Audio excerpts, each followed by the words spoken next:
اللہ ذوالجلال والاکرام کی ذات کے لیے ہے۔ درود و سلام امام کائنات حبیب کبریا جناب محمد رسول اللہ فدا بھی و امی صلی اللہ علیہ وآلہ وسلم کی ذات گرامی پر۔ احباب گرامی کے سامنے انشاءاللہ تعالی میں ایک حدیث رکھوں گا اور اس کے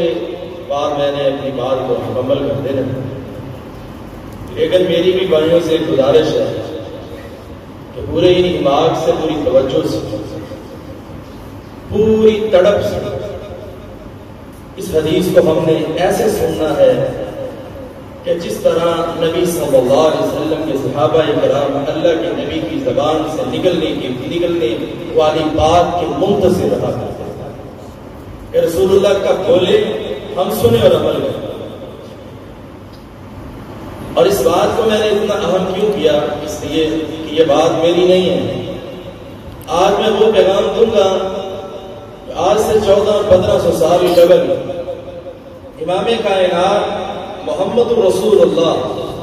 فدا بھی و امی صلی اللہ علیہ وسلم نے اپنے صحابہ کو دیا تھا۔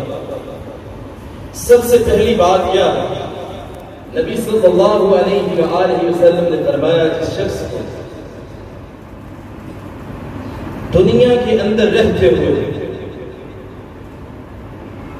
آخرت کی فکر لگ جاتی ہے، ہر وقت وہ آخرت کی سوچتا ہے، آخرت کے لیے تڑپتا ہے کہ آخرت میں مجھے جنت کیسے ملے، تو اس کو 3 فائدے ہوتے ہیں دنیا میں۔ سب سے پہلا فائدہ کیا ہوتا ہے؟ اللہ اس بندے کے دل کو امیر کر دیتا ہے، غنی کر دیتا ہے، اس بنا اس دل کے اندر بھر دیتا ہے، اور وہ بے پرواہ ہو جاتا ہے، اس کا دل امیر ہو جاتا ہے، اسے پریشانی نہیں ہوتی۔ اور اسی طرح نبی صلی اللہ علیہ وآلہ وسلم نے فرمایا دوسرا فائدہ اس کو یہ ہوتا ہے کہ اس کے جتنے کام الجھے ہوئے ہوتے ہیں اللہ وہ سارے کام اس کے درست فرما دیتا ہے۔ کئی بھائی تسی ویکھے نے بیچارے ساری زندگی کڑی کیڑے کام تے پھسے پھرتے ہیں، کیڑے کام اوتھے کھلارا۔ اللہ فرماتے تو آخرت کی فکر کر، تیرے جتنے کام ہیں میں اللہ رب العالمین کے ذمہ، میں سارے بکھرے ہوئے کاموں کو سمیٹ دوں گا، الجھے ہوئے معاملات کو درست فرما دوں گا۔ آخرت کی فکر کر، دنیا کی فکر نہ کر۔ اور رسول اللہ صلی اللہ علیہ وآلہ وسلم نے فرمایا تیسرا فائدہ اس شخص کو کیا ہوتا ہے؟ نبی صلی اللہ علیہ وسلم نے فرمایا اس بندے کے پیچھے دنیا کی دولت ناک رگڑتی ہوئی اس بندے کے پیچھے آتی ہے جو بندہ آخرت کی فکر کرتا ہے۔ دنیا بھجی پھرن ڈئی ہے، میں نماز تے چلا گیا، دکان بند ہو جانی، گاہک اگلی دکان میرے گھٹ ہے۔ اللہ فرماتے کوئی کمی نہیں ہے تجھ کو، تو اللہ کے راستے میں نکلا اور تجھے اللہ کی فکر ہے، آخرت کی فکر ہے، جہنم اور جنت کی فکر ہے، تو فرمایا میں تیرے پیچھے دولت ایسے لگا دوں گا کہ وہ ناک رگڑتی ہوئی تیرے پیچھے آئے گی۔ اور جو بندہ، یہ حدیث کا پہلا حصہ میں نے احباب کے گوش گزار کر دیا۔ دوسرا حصہ سے رسول اللہ صلی اللہ علیہ وسلم نے فرمایا جس بندے کو دنیا کے اندر رہتے ہوئے دنیا کی فکر رہتی ہے،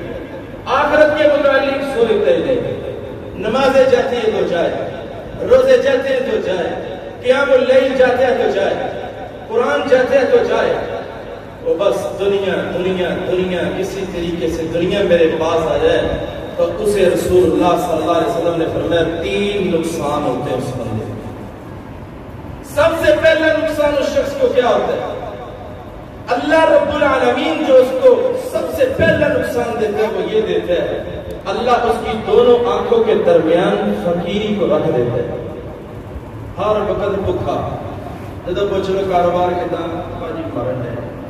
رات چنگے پہلے پیسے لے کے آئے، صبح آتا ہے بھوکے بھوکا یا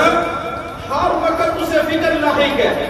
کسی نہ کسی طریقے سے مال آ جائے کسی نہ کسی طریقے سے دولت آ جائے لیکن اللہ فرماتے ہیں دولت اس کے پاس نہیں آ سکتی کیونکہ اس کو آخرت کی فکر نہیں ہے اور دنیا میں پڑ جاتے ہیں کئی آدمی آتے ہیں کہتے ہیں قاری صاحب ہمارا کاروبار اس طرح ہو گیا دعا کرے اللہ رب العالمین کسی نہ کسی طریقے سے اس میں برکت ڈال دے برکت اللہ کیسے ڈالے بات کیا ہے برکت اللہ کیسے ڈالے پورا رمضان گزر گیا تو نے قرآن پڑھا برکت اللہ کیسے ڈالے تراویح کی نماز گئی دعائیں گئی اذکار گئے سب کچھ کیا ہر وقت تجھے دنیا تھی اللہ رب العالمین فرماتے ہم نے تجھے دوسرا نقصان جو دیا ہے وہ یہی دیا ہے کہ وہ نقصان ہم نے تیرے نصیب میں رکھ دیا کہ ہم نے تیرے جتنے معاملات تھے سارے خراب کر دیے اور تو الجھن میں پڑ گئے تیری الجھنیں بہتر نہیں ہو سکتے اور نبی صلی اللہ علیہ وسلم نے فرمایا تیسرا نقصان کیا رسول اللہ صلی اللہ علیہ وسلم فرماتے اس بندے کو بس دنیا اتنی ملتی ہے جتنی اس کے نصیب میں لکھی ہوئی اس سے زیادہ اسے دنیا نہیں ملتی اور اللہ رب العالمین اتنی دنیا دیتا ہے اسے اتنی ہی دولت دیتا ہے یہ تیسرا نقصان ہوتا ہے اس میں اضافہ نہیں ہوتا اس میں بڑھوتری نہیں ہوتی کیوں اس نے دعائیں نہیں مانگی کہ اللہ میرے رزق میں بڑھ کر ڈال دے اللہ میرے معاملات درست فرما دے اس نے کبھی آخرت کا سوچا ہی نہیں ہے یہ تیسرا نقصان اس بندے کو ہوتا ہے اس لیے دنیا کے اندر رہتے ہوئے ہمیں کیا چاہیے کہ ہم آخرت کی فکر ہر لمحہ ہر پہلو کریں اللہ رب العالمین سے دعا ہے اللہ ہمیں اس حدیث پہ پوری زندگی عمل کرنے کی توفیق عطا فرمائے ایک حدیث پہ آپ عمل کر لیں انشاءاللہ تعالی اللہ رب العالمین تمہاری آخرت بہتر کر دے گا اللہ رب العالمین تمہارے الجھے ہوئے معاملات درست فرما دے گا اللہ تمہاری آنکھوں سے فقیری اٹھا کے تمہاری آنکھوں کے درمیان امیری اور تیرے دل کے اندر غنا بھر دے گا اللہ تجھے بے بہار رزق دے گا آخرت کی فکر کر ہر قدم ہر پہلو ہر لمحہ اللہ رب العالمین